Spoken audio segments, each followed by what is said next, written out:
Leo wacha nikupe zawadi wewe ambaye unaugua maumivu makali sana ya uti wa mgongo, maumivu makali sana ya shingo, maumivu makali sana ya magoti, mpaka inafikia wakati kutembea kwako imekuwa shida au kunyanyuka imekuwa shida. Na wengine pia wanaodhania kuwa wakipata maumivu makali sana ya uti wa mgongo kulala ndio suluhisho. Sasa hivi imebadilika, imekuwa kulala ndio changamoto kubwa zaidi kwa upande wao. Unachotakiwa kufanya, kama haujaifollow hii account, hakikisha unaifollow. Lengo ni kuweza kupata tips nyingi za afya na kujua namna gani unaweza kuitatua changamoto yako kutoka kwenye chanzo.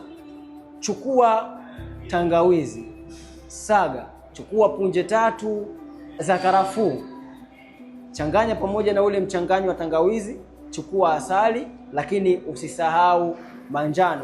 Huu mchanganyiko unakufaa wewe ambaye unahisi maumivu makali sana uti wa mgongo, maumivu makali sana ya magoti, lakini na ile ganzi ambayo inakuwa inakunyemelea. Unasubiri nini sasa? Kama unapitia changamoto hii, andika neno msaada au unaweza kusana moja kwa moja ili niweze kukusaidia. Chef Day kwa watu wawili tu ambao ungependa wabadilishe maisha yao na wapone, warudi kama walivyokuwa zamani.